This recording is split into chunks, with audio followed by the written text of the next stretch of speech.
the Sons of Lugh, is based out of Brandon, Manitoba and Winnipeg.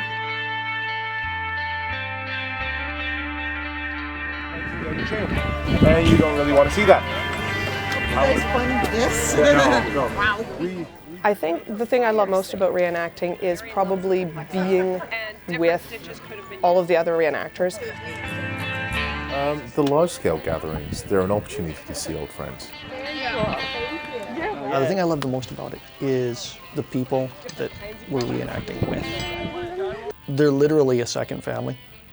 But unlike an original family, they're the one you get to choose.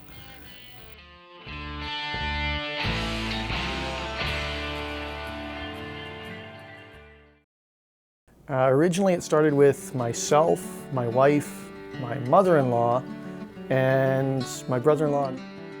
Official members, we are sitting somewhere around 30 members, all of them very active to various different levels. My mother-in-law, actually, she heard on the radio, CBC was doing an interview with a trainer that the town of Gimli was coming in to train local Vikings. So we drove down to Gimli, took the training for the day, and we're hooked since then. We put kit together and we're ready to be reenacting 2 months later at Gimli.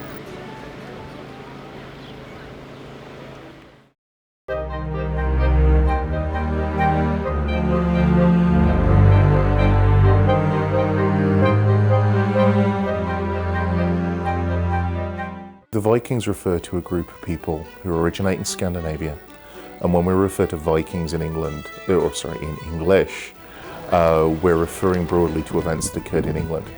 And those two major events are the raid on the monastery at Lindisfarne, which was in 793 AD, and they run through to the Battle of Stamford Bridge, which was in 1066.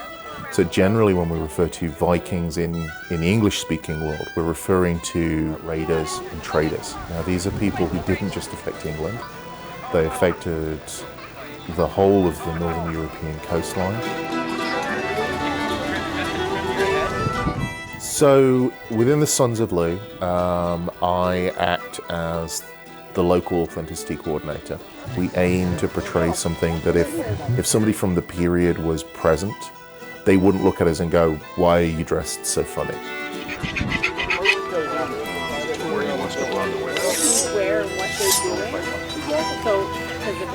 Every reenactor has probably been asked at some point, "Hey, are you a bunch of weirdos dressed up in a field, or are you here for a reason?"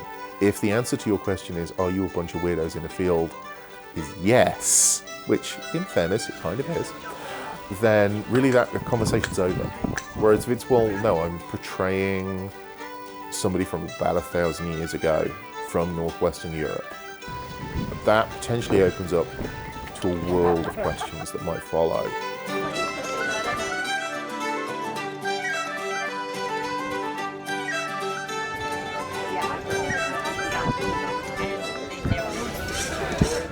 It's a great opportunity to get together with people, kind of share a passion, share knowledge, see what people are working on, but also to foster a sense of community within the group. If we only ever got together at events, we really wouldn't see each other very often. And certainly in the years I've been reenacting, either getting together once a month in the pub or getting together every couple of weeks to help each other out on projects, that's actually probably one of the most important aspects of the hobby. Because otherwise what it becomes is, well, I go camping once a year with my mates. At which point you may as well just go camping once a year with your mates.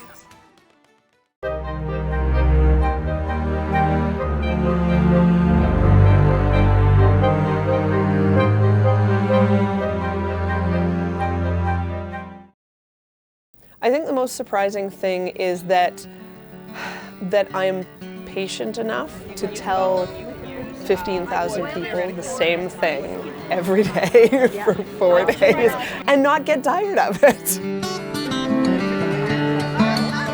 What drew me towards reenacting was the idea of getting into history, to be able to actually try out the things that they did with the tools that they used is much more interesting than sitting and learning about Napoleon.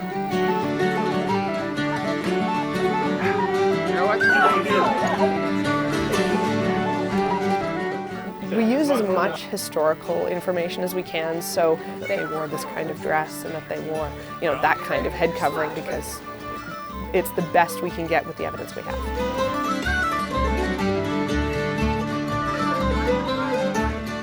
When a person starts to become a reenactor, you don't have to make any firm and fast decisions.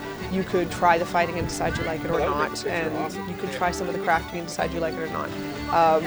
But if you are a woman and you decide to start the fighting, the only hard and fast rule is that you have to wear men's kit during the period when you're fighting.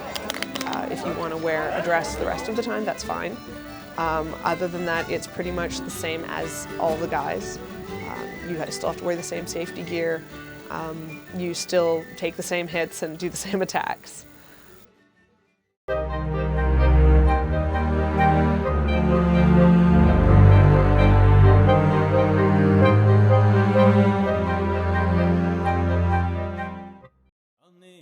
Playing with the weapons is fun, but once we got on site and we started to actually interact with more of the people, it turned more from to the point where it is now, where it's less about what we're doing, but who we're going to see and who we're doing it with at an event.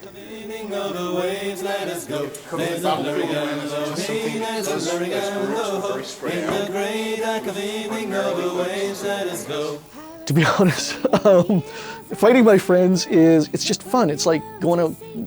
The way we look at it is the way most people would look at going out and playing street hockey with your friends. You're not there to hurt them.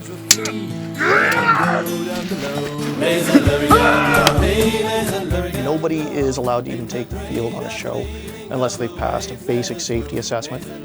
And when we say basic, we mean we're going to make you dead dog tired and see if you make a mistake. Generally, we start right at footwork. We show them how to stand, how to move, and then we show them how to do the attacks safely, how to defend themselves safely, and then we get them to pair off with a seasoned fighter, and they get to attack and defend themselves.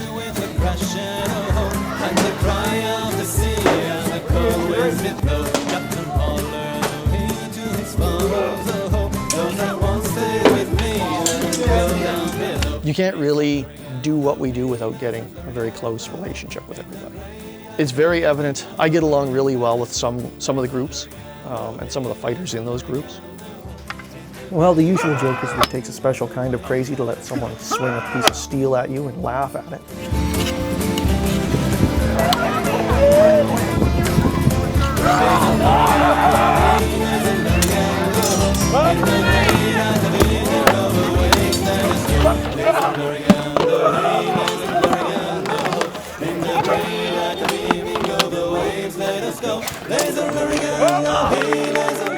I don't know what I would do if I had to miss Gimli every year, or for a single year. It would drive me nuts. You get to see some of these guys once a year, and it is the highlight of your vacation to get to see them again.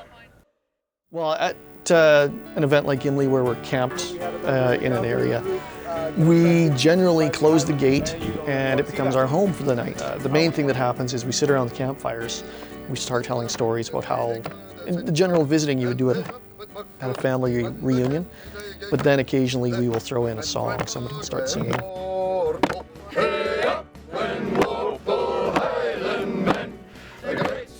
There's a few more that are slowly creeping in. The people who are learning to speak Old Norse will do poems or prayers in it. And we just kind of hang out and have fun.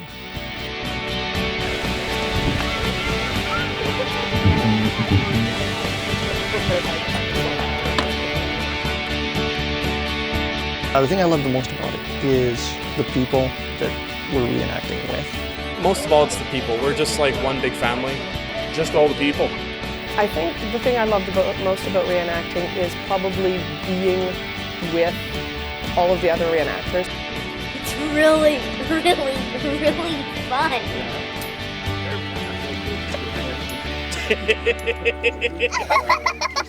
Whoa, whoa.